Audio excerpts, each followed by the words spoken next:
does this thing where they grab my wrists and like pin them to the back seat of my car. And I was like, I'm dead. I'm like Jesus, done for. It was so hot.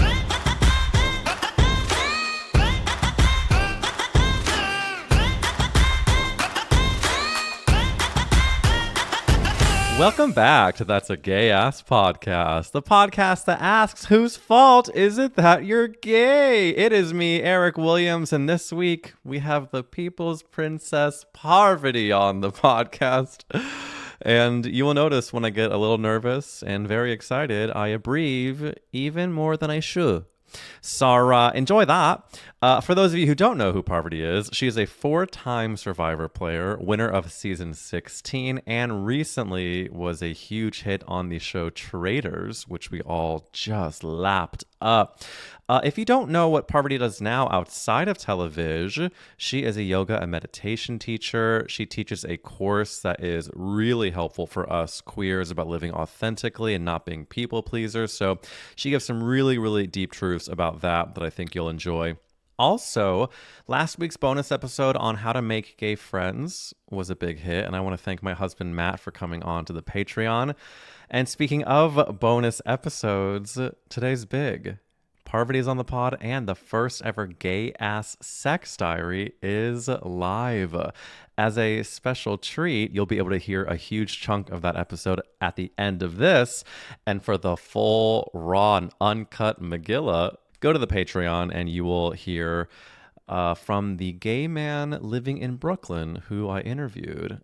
He not only gives delicious stories about fucking in the gym showers, but also about the time that he found out he was being catfished while inside the catfish. So many stories. You do not want to miss that. It is at patreon.com/gayasspodcast, and all of it is $5 a month. But we're going to get into this episode with Parvati. Stay tuned for lots of talk about the traitors of it all, Parvati's incredibly talented and sexy partner Mae Martin, and a character actress answer for the gauges.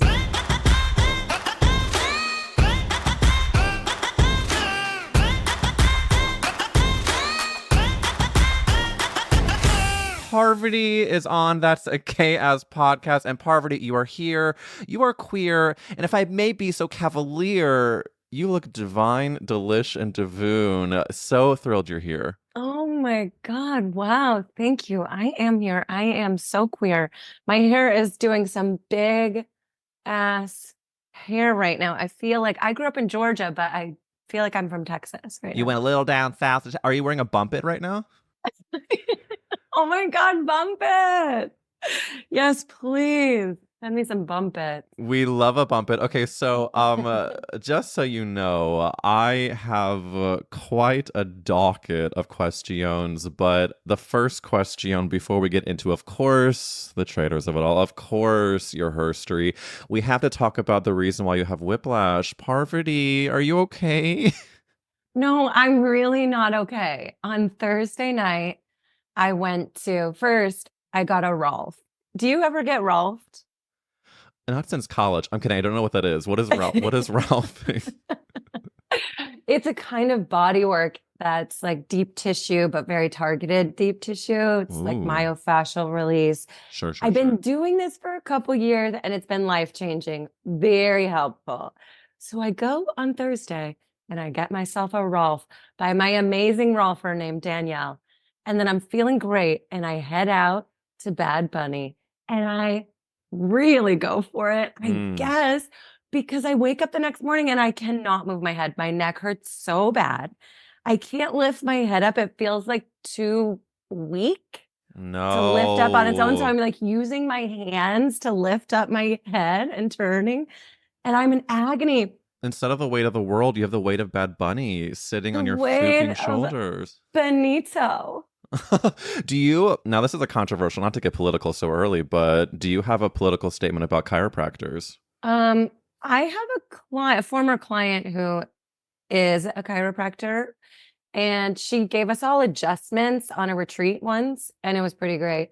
Okay. But otherwise, I don't subscribe to chiropractors. Like, I'm not going to go and make an appointment and go to the chiropractor. Well, I watched the reason why what's it called? The Ralphing? The Ralphing reminds me of the deep dives I go into TikTok of watching hot male chiropractors just blow people's backs out. And I've heard from multiple neurologists that some chiropractic is no bueno, but this myofascial release of it all, it just all sounds, I love watching people's bodies relax. Sorry.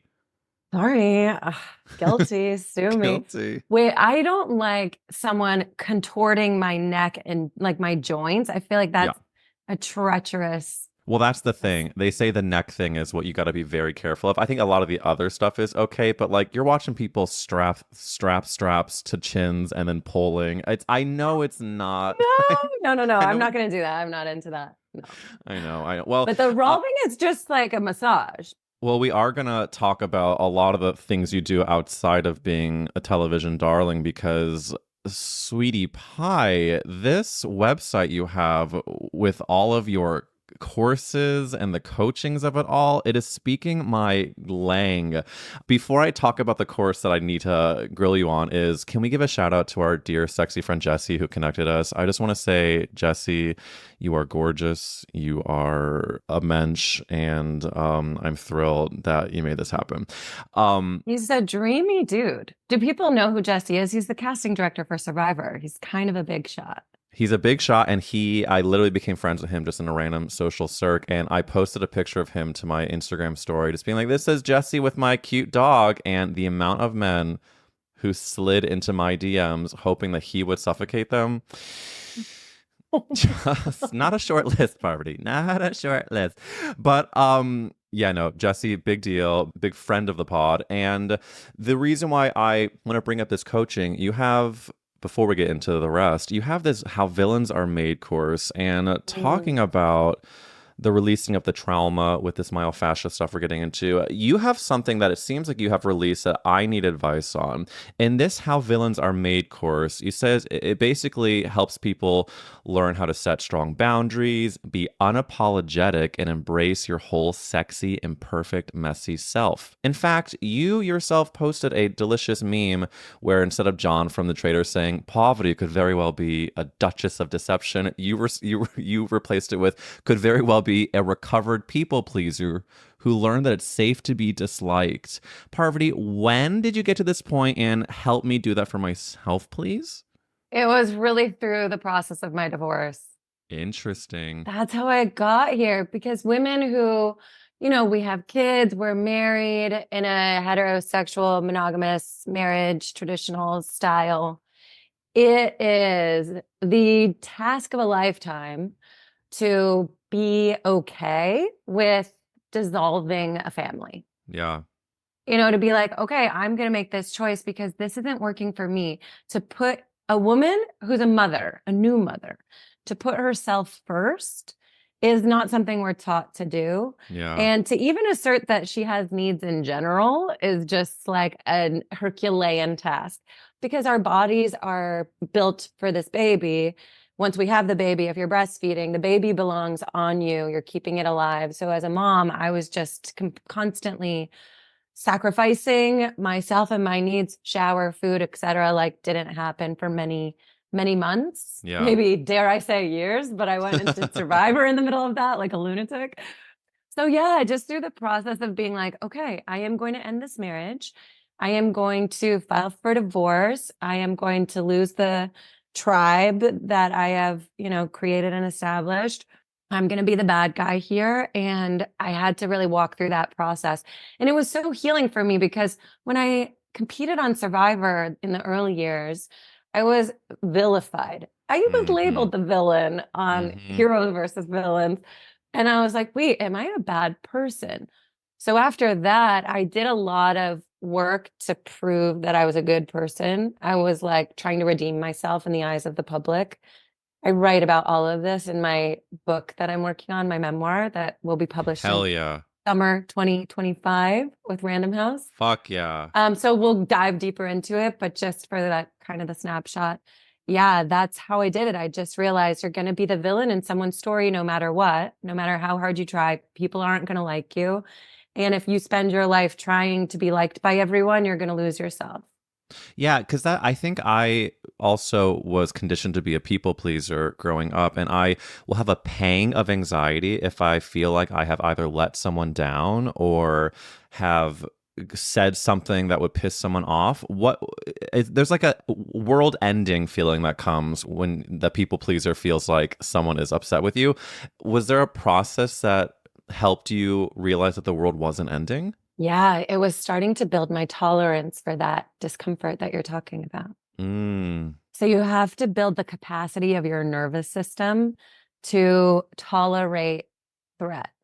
Because if you're a people pleaser, then fawning or pleasing is one of your survival strategies.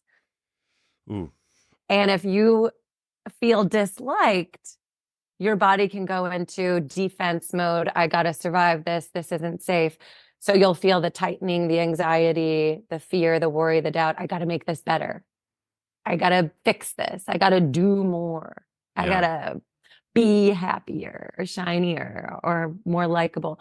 So if you can have the discomfort, set the boundary, experience the discomfort, tolerate it, go for a walk, whatever, call a friend, whatever you need to help build your space inside that you can hold that without reacting to it, then you start to get better and better and better at setting boundaries, and it yeah. gets easier and easier. It's like a And you don't, muscle. It's like yeah, the exercise. Well, that it's such good advice, and I think it's also interesting that you bring up the divorce of it all, because really putting you through the ringer of being villainized, especially by like a world that says you're not supposed to take care of yourself. There's a quote you told The Advocate that really resonated with me. You said, "Going through my divorce really shattered a bunch of paradigms for me. It made me much more open-minded in many ways and available to very new and different possibilities in my life, and I'm very grateful that I've had that experience." Is it at all informed by the queerness of it all? Because what struck me was going from a straight marriage to this now world of queerness, queerity. Was there any sort of like freedom? I think I'm just projecting to you that I felt like when I came out and then started this very queer podcast to like go from making myself smaller for a straight world, then mm, exploding as this loud queer person. I feel like I'm sort of projecting that onto the divorce of it all for you. Is that at all a part of your journey of the openness of the queer world? yeah, I think absolutely. Like you can't not be more expansive when you're in a queer relationship. I think, or especially when you've tried both.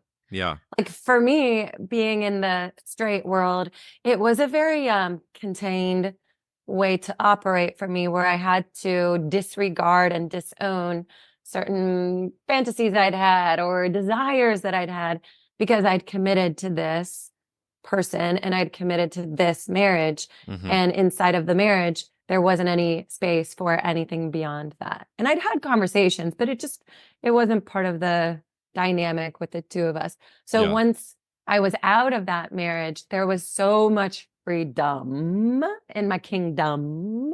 And I had so much fun. And I was dating men, and I was very underwhelmed by the men that I was meeting and dating. And I was like, well, why not open it up to women? So I had already kind of exploded out of my cage or container in a Yeah. way, and it mentally was prepared to start, exploring. And then I met May, and it was like instant chemistry and sparkles and really fun. And I was like, oh, this is undeniable. I'm so into this. Well, I'm not gonna lie. When I saw a 0.5 second glimpse of May saying goodbye to you this morning, I got a flutter in my stomach, and I am a Kinsey 10, whatever that might be. But like Mae Martin is transcends any sort of box of what we should or shouldn't be attracted to. I think Mae Martin is, you and May together are such a stunning couple. In fact, you posted where he like all these outlets were like, Parvati comes out as queer with New Year's post. We're here, we're queer, Happy New Year. Come on now. We love a dramatic headline. We love a press release. We love making our mark. You also said, I usually don't go so Meredith Vieira, so Barbara Walters with the quotes, but you have so many good quotes. I'm so sorry I keep having to say them. Another quote you said, I'm just really happy in this relationship has sorry, I'm just really happy and this relationship has a healthy emotional, physical and spiritual connection. It's you said connection, I said connection. It's I healthier love than it. any relationship I've ever been in my life. I tell all my friends to be queer. Parvati, you're doing the queer agenda. We're we're I'm converting. proselytizing. call me, call me a Mormon. I'm like It's going the for it. yeah, you're knocking on doors. Like, Have you tried dating a gorgeous non-binary comedian? here's your rainbow flag. Yeah. First of all, mazel's on the relation. Mazel's on being a part of this gorgeous queer community. And if I, Eric Williams, can say that I'm a part of a community that Parvati is in, that is a win for me. And that is why I'm going to ask you, Parvati, the famous podcast question, which is, whose fault is it that you're queer? Who do we blame, babe? We blame May. This is May's fault completely. And May, it's so funny because May does this. May is like a gateway for straight women who just like fall for May. And then it's all of a sudden like, I guess I'm not straight after all. You know what's really funny, Eric?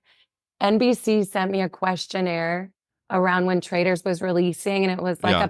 it was like a publicity questionnaire, like how are we gonna kind of align you with press opportunities and stuff. So there were drop downs menus in this questionnaire, and one was LGBTQ, like how do you identify? Yeah. And I was like, it was like ally or I'm LGBTQ.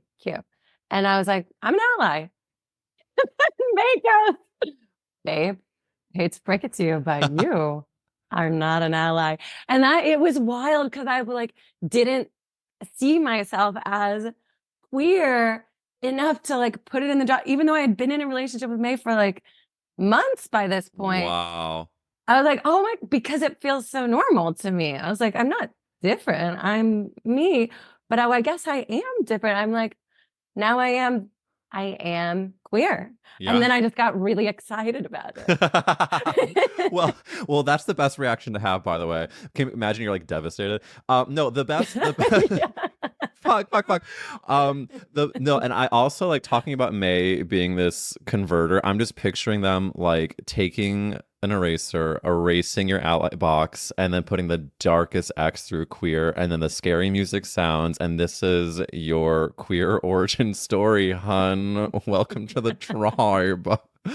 Do you remember growing up having any, dare I say, lesbianic tendencies? I mean, we know you're an outdoors girl. We know, did you wear a Birkenstock? Like, can you give us any, were there any Okay. signs?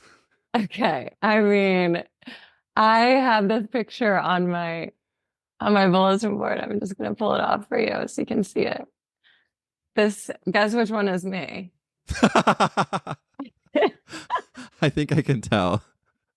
Just like I fucking the camera next to my hot chick girlfriend. I was like 3 in that picture.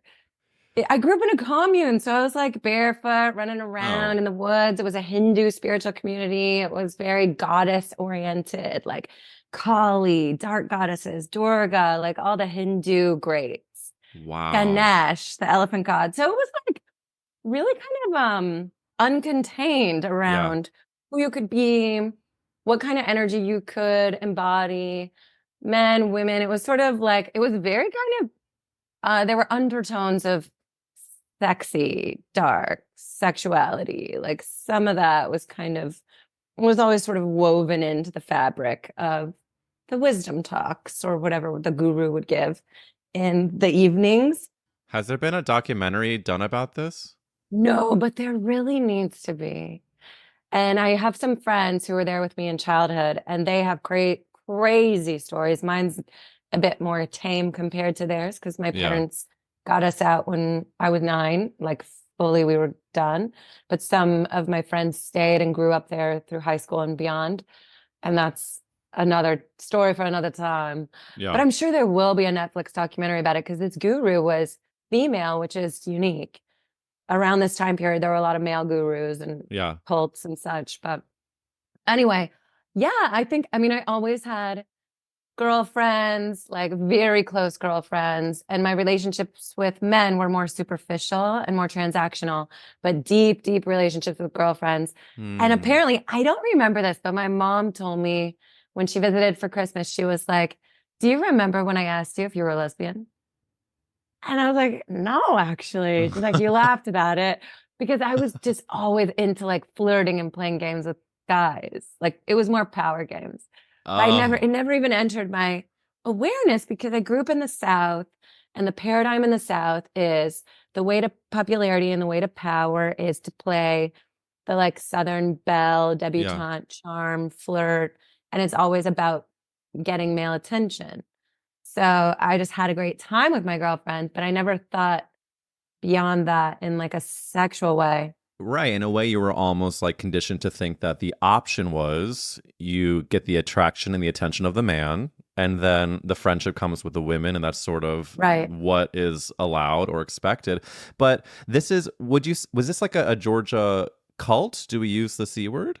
So no, the cult was in, yeah, you can use it. I think so. There was a Okay. lot of abuse of power and coercive control happening there. And it was very difficult for my parents to leave. I think that's kind of the hallmark of the cult of a cult If is like it's, it's yeah. hard to leave. Um, okay, yeah. So that was in Florida, and then we moved to Georgia. Gotcha. So it was we Gotcha. assimilated to more like a standard American life in Georgia. And well, since my in-laws are in Atlanta, where in Georgia did you move to? Marietta, baby. Baby. Okay, my in-laws are in Sandy Springs. A shout out. We love a Okay. Marietta. I was gay married in Atlanta, Georgia. So You were cutie. can you believe? Yeah, we Did had you a go to City Hall? we did. We got our we got our license at the Fulton County, boop boop boop boop boop. And then we had like a big old it was a gay wedding, but you know, it was still I'm deciding. Okay, so not to. I'm actually starting to work on. It's not a Parvati book, but I am starting to work with a book agent on this book. And part of what I Yes. want to, what I want to write about is, I had this beautiful gay wedding, but I still think it was like sort of towards the end of our heteronormative chapter in a way. We moved to Mm. LA 6 months after. That's not true. We moved to the pandemic started 6 months after we got married. We moved to LA a couple years after that, and I think that now that we've been in LA, our queer lives have really exploded. And our wedding was beautiful. It was gay. We had a gorgeous lesbian DJ, like love, but there were still some not as many queer people at the wedding that would have been there now. And I say all this to say, like, I think that our Atlanta wedding was beautiful. It was what we wanted. But if we were to get married now, it might be a little bit more of a queerdo weirdo fest just because of the chapters we have in terms of embracing our queerness. Mhm. But shout out to Atlanta. Shout out to we had, like 150 people there. It was the music that the lesbian DJ played was, full club vibes. Matt's grandmother was like dancing, not realizing that she was playing a playlist where the songs would go into one another and she only wanted to dance for one song. And so 10 minutes later, she's like, "This is a long song."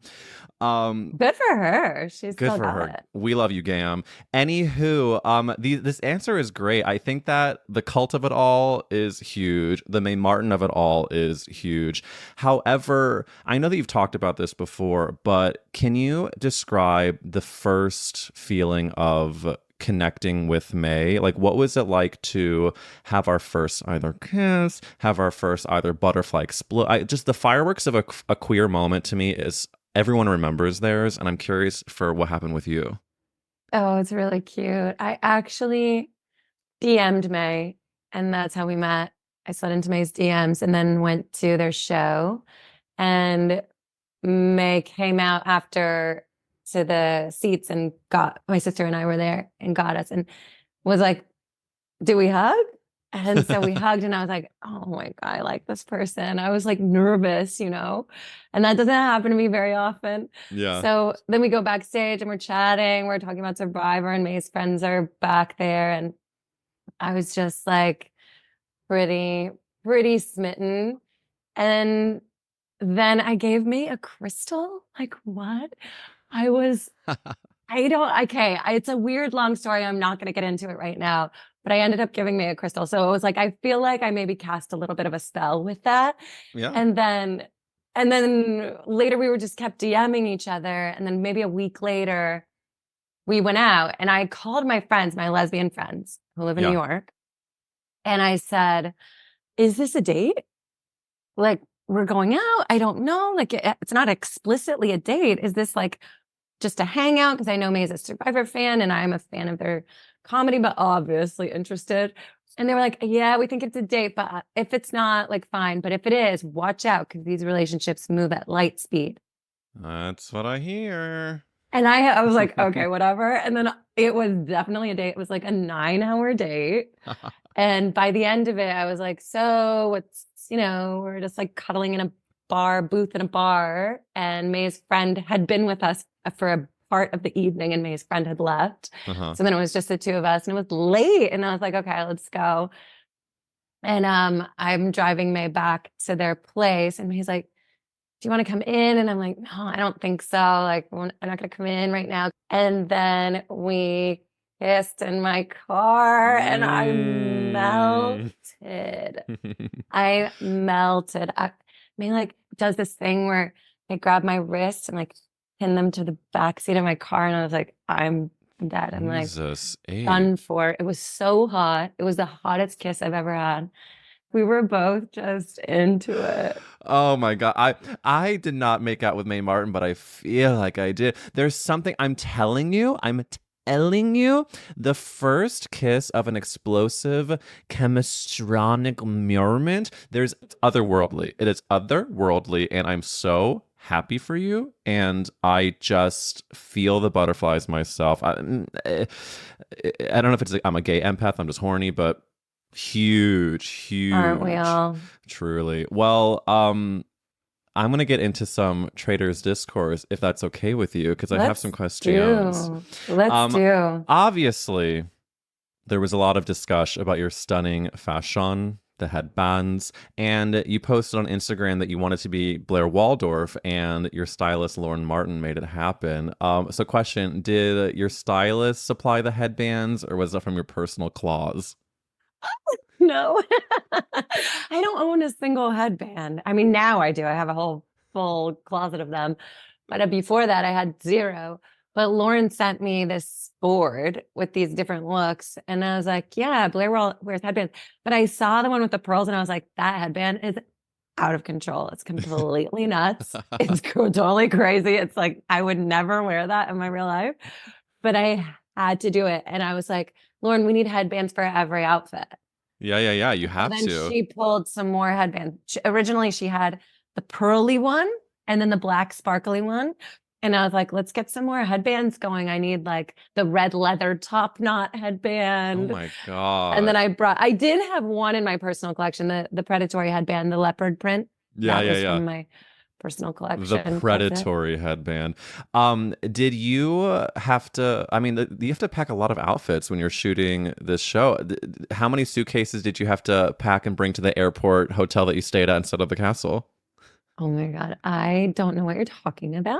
As an airport hotel? Who would ever stay there? Sorry. Ugh, low rent. Phaedra would not stay at an airport hotel. Okay. I brought not enough suitcases. I brought one giant suitcase and half of it was full of crystals and tarot cards and a yoga mat. The other, I was like, what am I doing? Like on Survivor, you have one outfit, So I'm like coming from the world of Survivor and thinking, well, I'm never going to get voted off. So I don't bring anything else when I go on Survivor. I just bring my one outfit and then I'm screwed if I'm on the jury. But so for Traitors, I was like, okay, I'm ready. I got my whole suitcase packed full of my stuff, all my boots, my coats. I was terrified it was going to be freezing. Yeah. So I went to my friend's house and borrowed floor-length wool coats, multiple. I had multiple of those in my suitcase. I wore one. I did not have enough outfits. I had 4 outfits. When I got there, I was like, where's all my clothes? So thank God they have a stylist who had like racks of clothes. And I was like, oh, you're saving my life because I would have to rewear my outfit. Yeah, that we see you in the same thing every episode. So that's why like I feel like kind of as the show went on, my outfits got less and less involved. They were just sort of like, all right, I'll throw this on now. Off the rack. But in the beginning, I really brought it. Wait, you did, and by the way, you gave a little bit of an Easter egg. Can you say where Phaedra stayed or no? No, Phaedra stayed with all of us. We all stayed in the same spot. So because the Queen Phaedra's name has come up, seeing you work with her on the show, I mean, she is mother, as they say. How did you feel about Housewives before the show? What was your relation to that world? No, I don't really watch Housewives. Yeah. I don't watch that much reality TV. I mostly watch cult documentaries and creepy psychological thrillers like The Handmaid's Okay. Tale. Of course, of Dark, course, of course. dark stuff. But no, I haven't been watching Housewives. Like back in the day, I watched like Jersey Shore in the real world. So I knew Trishelle and I knew CT from the real world. And I knew Sandra, obviously, but I didn't really know anyone else. Max Okay. from Dancing with the Stars. I knew who he was. I was so pumped to see Max.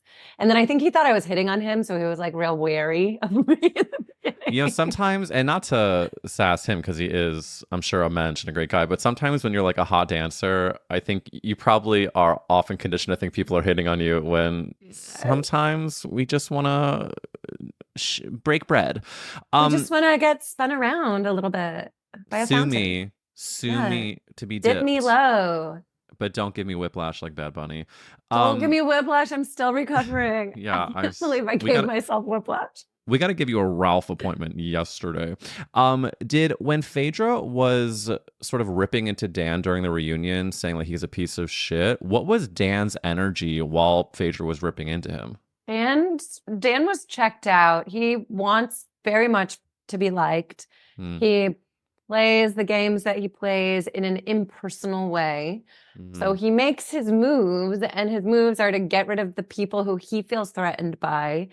And then I think he wasn't expecting the backlash from Johnny Bananas and from Phaedra.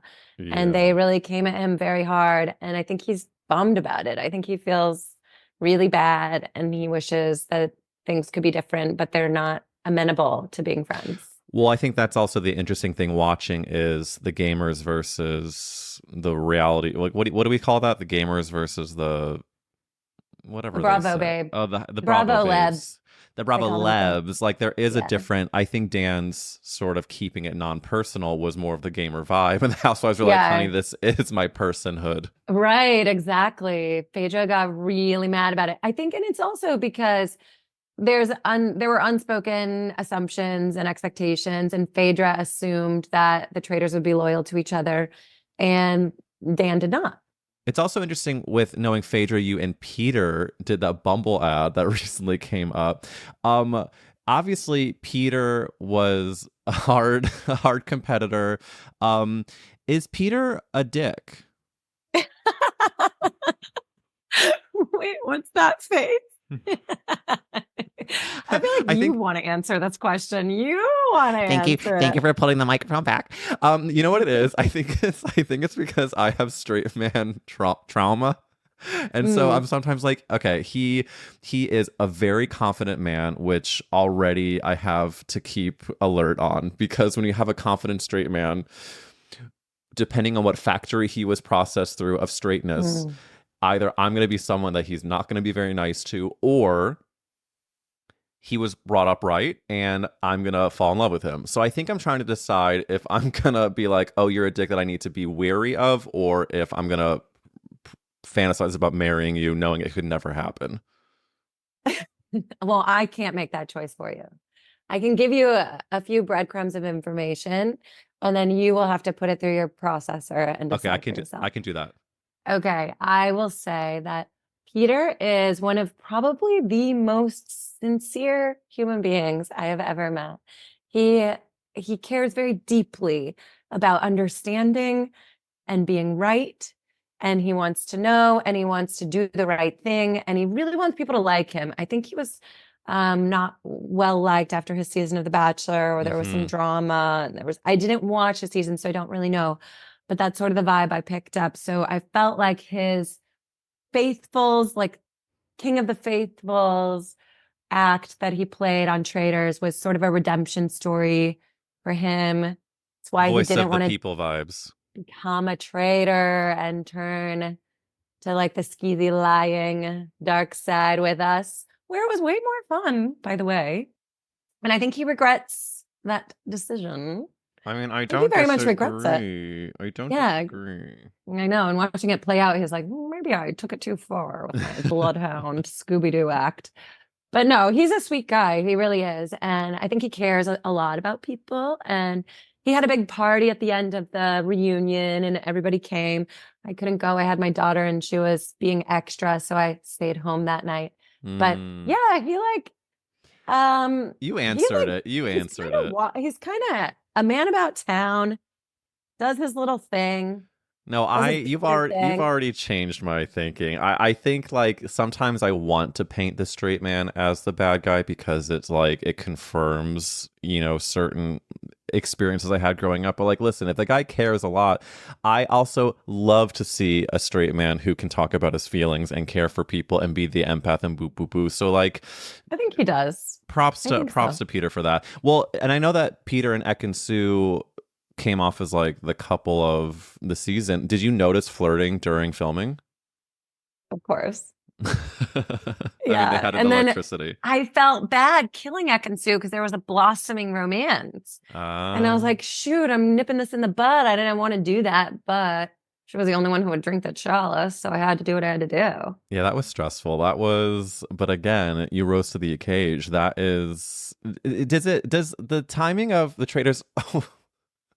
I'm just picturing. First of all, I'm thinking about like the chalice. It seems like it had to take like hours for you to get someone to drink that chalice, and then my mind goes to. Do you remember watching the final episode where they're like trying to like go down the mountain to get towards the ship to like put the sail up to win the whole thing? They say they had like 2 minutes left, and that had to have taken a full 3 calendar hours. I think the timing of the Traitors. I like that they sort of. It's the suspension of disbelief. I think is so beautiful. I think you have to have that. I mean, I honestly don't even know. And I participated in those challenges. Right. They will fall on their sword telling us, yes, that was 45 minutes. And I'm Okay. like, that felt like 7 hours. And they're like, nope, 45 minutes. We timed it. I'm Well, like, just like your Florida cult, we just have to take the pill and believe. just believe, Just believe. What song is believe, that? Just believe. just believe. That's a I Parvati don't know. original. Disney? Um, Yeah. Before we move on to the next topic, I do think, as this is a gay ass podcast, I found it really interesting watching Peppermint's journey on the show. Peppermint did That's a Gay Ass podcast at the end of our first year. So it was kind of amazing to see her on the show. When she talked during the reunion about feeling like she was singled out as being the most different, what was the energy like during the reunion filming when she was describing her experience? Everyone was listening and validating her. Yeah, I yeah, think yeah. we all agreed it was so crappy the way that she was banished. It was just everyone was in a state of paranoia, complete chaos.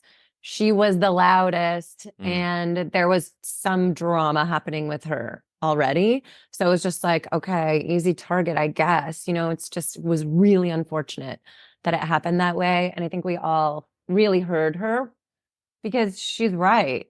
It is important to have representation for people in this community, people who are trans, especially with what's Yeah. going on in the state of the world, to show that trans people are amazing and wonderful and fun and vibrant. And Peppermint is such a beautiful example of Mm-hmm. what a trans person is in their full glory.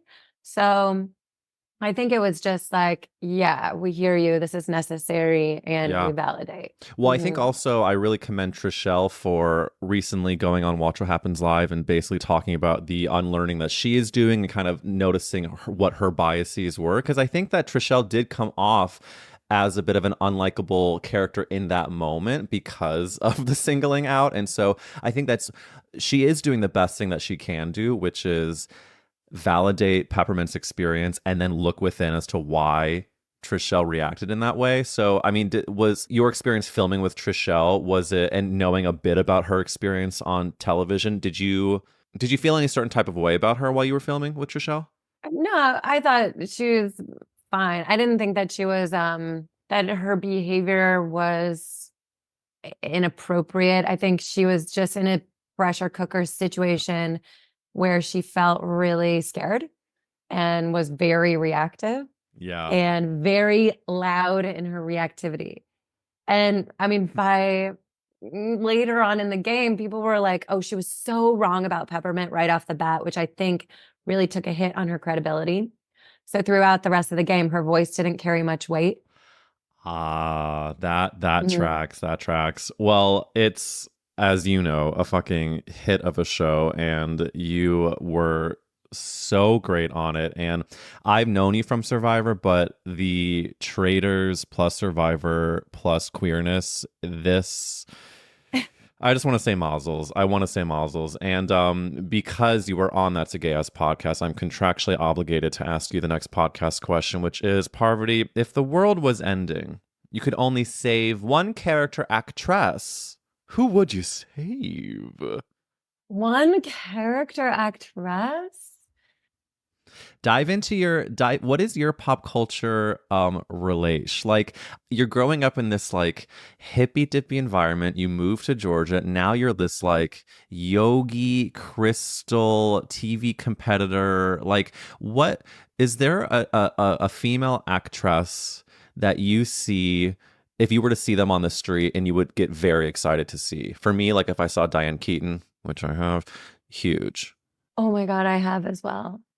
Wait, and she's amazing. You know, who would it be where I would lose my mind? Well, I was wildly in love with Angelina Jolie back in the day. Mm. And I met her when I first moved to LA because I was working for a PR firm. And I brought diamonds to her in her hotel room at the Bel Air Hotel. She was eating a steak and she was like, which ones do you like better, the squares or the rounds? And I was like, oh my God, oh my God.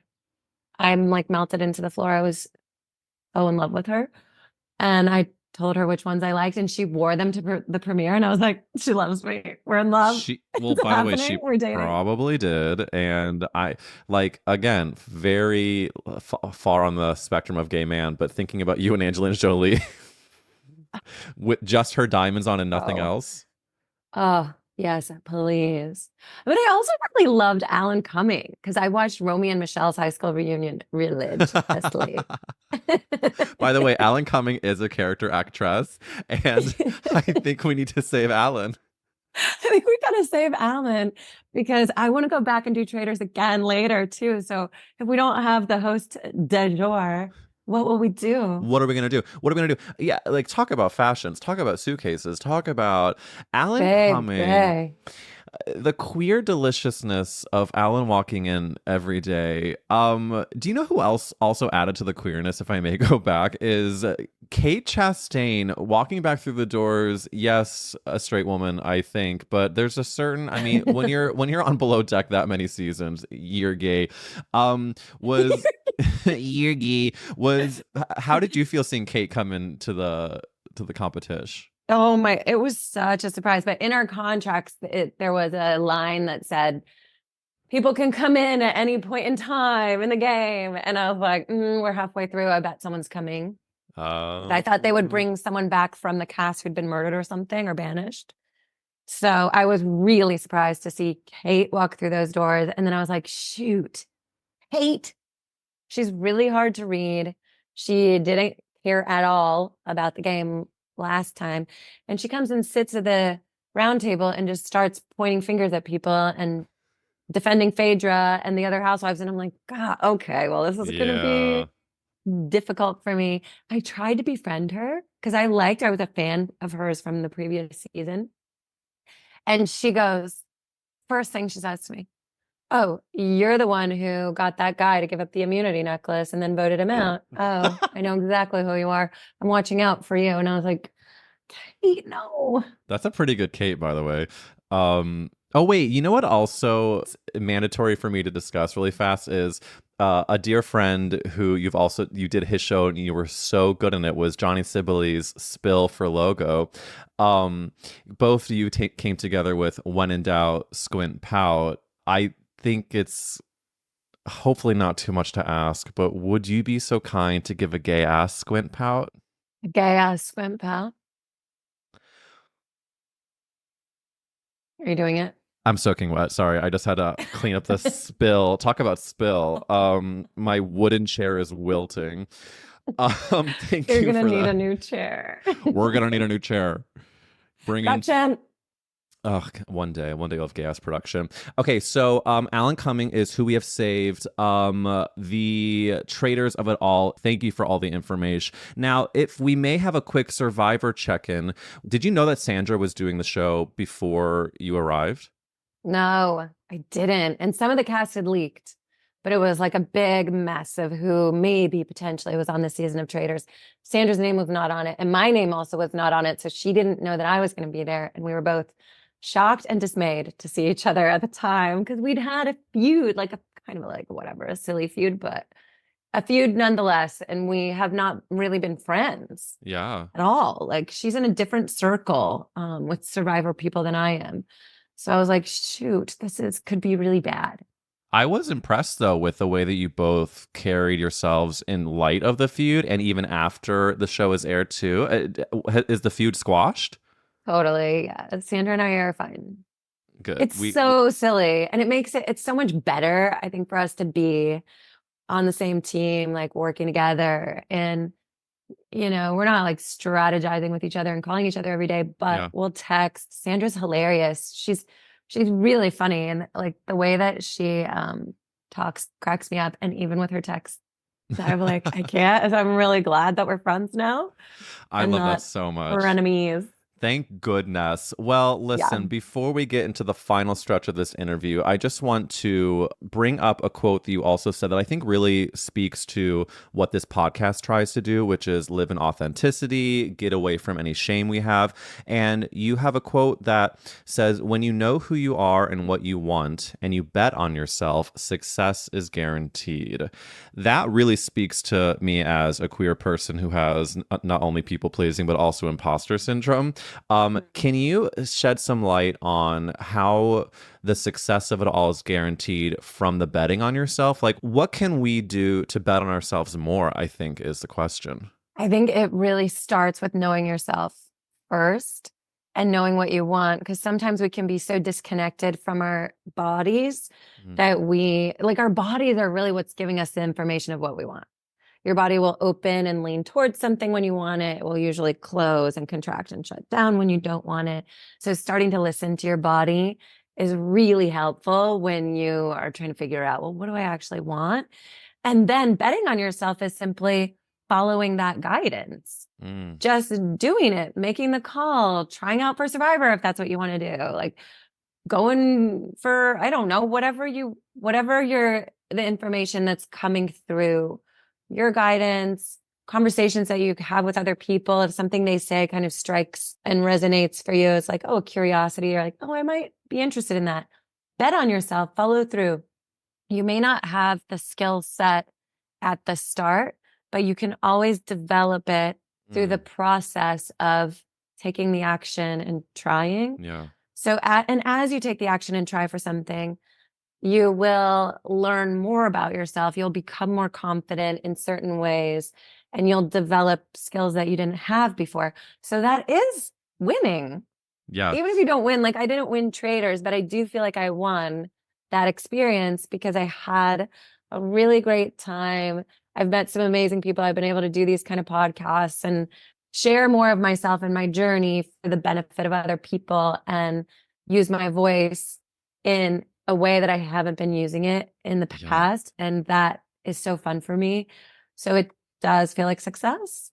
100%. So I guess if your definition of success is expansive enough and it's like growth, then you are going to be successful. Well, by the way, I think what held me back for years was that fear of not being a quote unquote success from the jump and the fear of needing to improve my skills because I was so afraid of not being at the destination. But then once I think like I started to take the steps of just putting it out there and following what my body wanted, then like you're saying, the skills did get better. This podcast has grown. The other projects have grown. And I think that what you have said there really lands with me. And I think anybody listening, it really is inspiring. And I just am so grateful that you are using this platform From, of course, what could be considered a silly competitive reality show, but also like really living in your truth and helping others do the same. And I think that's something that I do not take lightly. And I think that that's what this podcast stands for and what you stand for. And it is just delish. And I want to thank you for continuing to spread the gospel. Oh, it's a marriage of the minds. Baby Parvati, this is unfortunately the end of the interview, but I'm going to ask you a final question I did not prep you on, which is, Parvati, if Mae Martin has made you queer, what is keeping you queer? What is the gayest thing that you are leaning into today? Is it a actress, a sandwich, a pornography? What's doing it for you?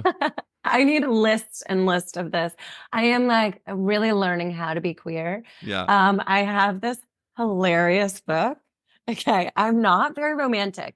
And I was telling May about this. I'm like, I'm just learning how to be romantic because I've been on the receiving end.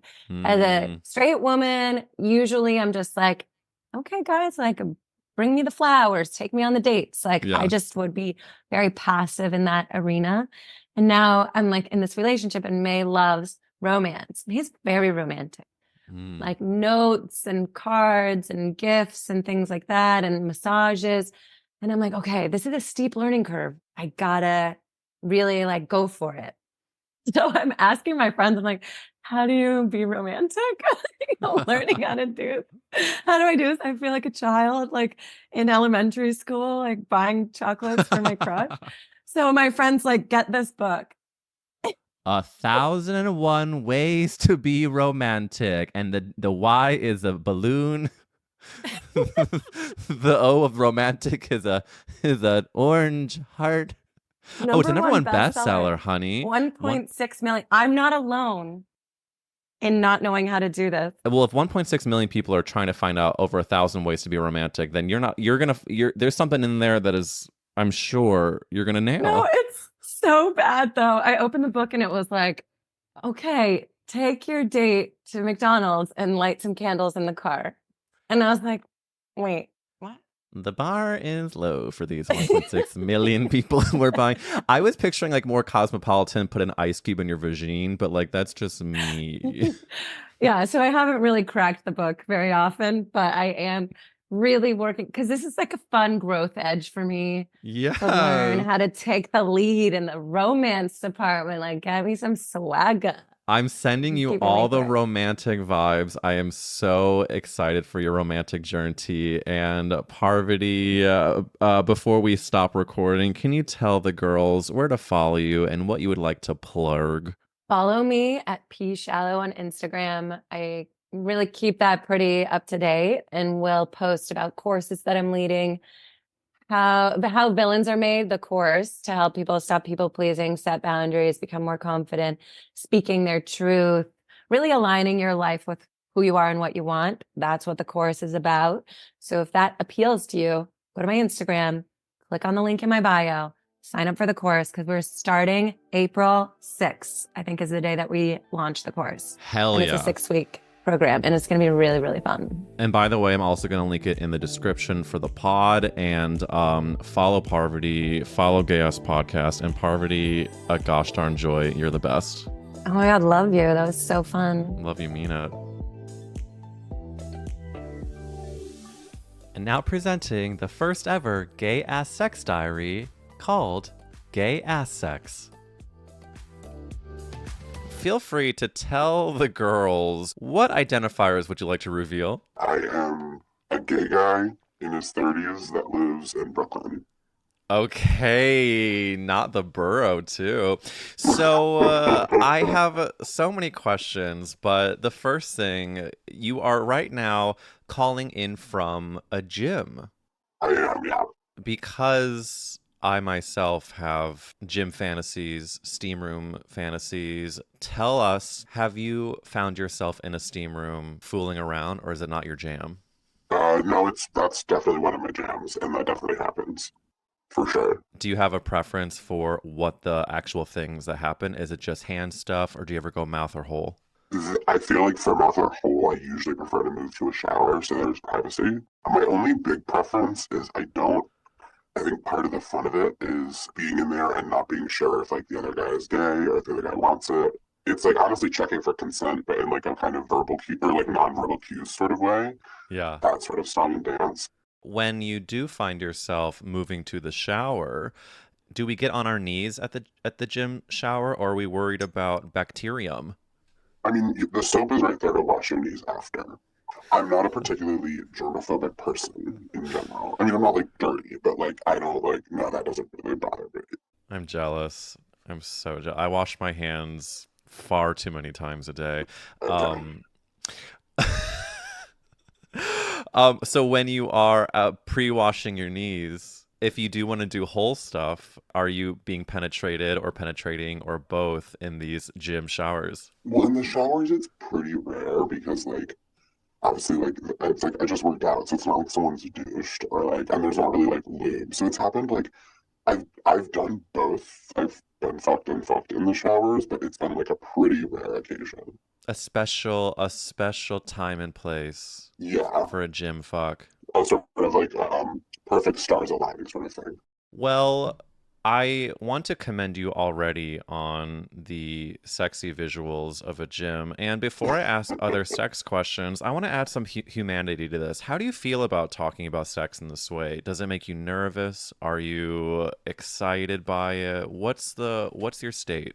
I'm kind of surprised at how nervous I am, to be honest. I wasn't Oh, expect like I'm not a particularly shy person, but I think in general I like keeping a little allure around sex and a little like mysteriousness. I dated a guy once who like he and his friends talked about sex really not openly is not the issue, but very like bluntly and matter of factly. And I one time was like I was like, you talk about the guys you have sex with like judges at a dog show. Like like it had this like very sort of like criteria like formulaic thing about it, and I find that like deeply unsexy and deeply not horny. And so I think that's part of it is like I like I'll talk to my best friends, my two of my best gay guy friends about sex like pretty explicitly, but I think we do keep a little like allure around it, and I'm maybe nervous that I'm gonna have to get down to too much brass tacks, but I'm excited as well. I don't know. well, yeah, I think the fun part of this type of interview is to follow our bliss and see Yeah, what fun things we want. This is all about horny goodness. So I appreciate, it's also very foreign to me to. I guess it's foreign to me to do an interview where I'm anonymous. I keep on having to yeah, remind myself that no one's gonna know who I am. And if you nuts. figured out who I am, don't tell anyone. Don't tell. Well, I totally agree and see the allure of it all because while this is anonymous, I want to tell the listeners that the person who I'm looking at is a very gorgeous, sexy person who we don't know a lot about their sex life. Thank So you. this is a thrilling opportunity for me to ask another sex question. Anonymous gay man of Brooklyn, have you ever been to a sex party? Yeah, I've been to a handful. I've been to both like explicitly like sex parties where that's the main thing, and then I've also been to like, the gay dance parties where there's like a sex room. Like a dark room situation? Yeah, dark room situation, yeah. I've been to both of those Okay, so things. let's go into. I've actually personally never done. I mean, I'm not embarrassed, but I am a little embarrassed. I've never done a gay party and then gone and then dark room. I know it's like a rite of passage, and I look Sure. forward to the time I get to have that Fire Island movie montage moment. But Yeah. when you're in the dark room, since you like this allure of the sex, do you find yourself empowered by the darkness or wallflower? So I've been to them, but it's not my thing. I'm not anti it, but like, I don't find much excitement in like a true dark room where you don't know who you're touching. I get that. I think that, and I know that some guys love that. It's just not really my thing. I would much rather flirt and dance with someone on the dance floor and make out with them, and then maybe we go back there and hook up, Yeah. maybe. Also, like in dark rooms, there's a lot of like there's so many variables that sometimes it works and sometimes it doesn't. Like there's always the guys that want to watch you, and there's always the guys that want to like touch you, and sometimes that's fun, and then sometimes it's like, oh, this is actually a little too stimulating right now. Yeah, yeah, yeah. Well, then Yeah, if we can go to a fun sex party vibe, do you feel free to share maybe a specific story of one you remember that was particularly enjoyable? The first time I went was like so. I mean, you go into like a basement and you check your clothes, and then suddenly you're in like a room of like dozens of naked guys having sex, and it's like the rush of that the first time, and like the thrill and like the overwhelm of that. I don't know that the high of that first time can be like for me was ever like re reached because then it's like Yeah. you kind of get used to it. But I definitely I remember that first time being like I don't even think I could get hard initially because I was so like just overwhelmed by it. Oh, I've been there too. Yeah. There was one in Brooklyn I went to probably like 3 or 4 times. And then there was one I went to in Manhattan like once or twice. So I think in total I've been to like sex parties like 5 or 6 times. And I don't think any of them were bad experiences. And I definitely Yeah. like had some fun at them, at all of them. I also went to them like I was in a relationship at the time. So there was times I went with a partner and then there were times I went alone. And I do think I preferred going alone. Okay. But also me and that partner aren't together anymore. So Do you think any part of the openness of your relationship led to it not working out, or was that sort of separate from what? no, I think it was separate. I mean, I was with like I probably would have to give up my anonymity to get into the details of it, but like no, I think our relationship was like I think we just grew apart. We were together for a Yeah. long time and we got together when we were young. But I think that like being open was one thing and then going to a sex party together and like having sex in front of other people and like also that got really complicated because there's also the dynamic of what happens when someone's into you but not your partner at a sex party or someone, you know what I mean? Or like Oh. your partner goes and yeah, like your partner tries to go hook up with someone and gets rejected, and then that person goes and tries to hook up with you. Like that, those dynamics got really complicated really fast. So I think like after 1 or 2 times, I was like, this with a partner is not for me. Did that happen? You don't say who was more desired, but did that happen more than one time? Yes, yes. It happened more than one time, and it happened in like yeah, it caused a lot of problems. Hmm. So I think that like I mean I don't think that's like what led to our breakup, but like I definitely think it was like a huge issue that came up. Yeah, it didn't help the self-esteem of one of you. No, not at all. Um, Not at do all. you subscribe to a position of top or bottom, or are you kind of a choose your own adventure? I'm fully verse. I think I would prefer to date someone who is a verse top than a verse bottom. I think bottoming is more important to me, Mm, but I love both. Happy to do it all. I love that answer. When you bottom, do you prefer a specific type of lube? No. I'm kind of easy with lube. I like that water-based doesn't stain. I think that's nice to not worry about. But I don't have like a hard line. I mean, I usually buy Swiss Army or gun oil, but I'm not like super particular. Do you have a favorite position when bottoming? Riding or missionary. Which one's missionary? I never. Is it on your back? You're on your back? On your back, missionaries on your back, yeah. Okay. And do you need to be eaten out before you get fucked, or is it not mandatory? It's not mandatory, and in fact, the thing I prefer more is I really like getting fingered before I get fucked. Interesting. Okay. And have you found most of the guys who do the fingering know what they're doing? Not always, but I think someone who's good at fingering is going to be good at fucking, usually. 100%. I one time hooked up with a doctor, and honey, the anatomy. Oh, doctors, girl, doctors finger like no one else. It's crazy. I've had my fair share. Yeah, okay. I won't say I haven't had a fair share, but I've had a share of a doctor, and just divine. Where are you Yeah, finding all these doctors? I think it's only 2 doctors that I've hooked up with, and actually one is, to be fully transparent, one of them is a physician's assistant, but he's still clearly still great. We're not gonna gatekeep the the MD of our D's. Um, Yeah, wow. So when it comes to you getting fingered and fucking, can you describe the last time you had sex that was like you would say top 10, and why was it so good? Not me leaving you with the cliffhanger. For the rest of the gay ass sex, go to patreon.com/gayasspodcast. I'm going to be releasing as many of those as I can. The plan is to go weekly or almost every week for now, but you'll have to stay tuned to the Patreon for the Gay Ass Sex Diaries and the other bonus episodes with fun guests there. Again, at patreon.com/gayasspodcast. Thank you so much for listening to this week's episode with Parvati. And if you enjoyed, tag us on Instagram.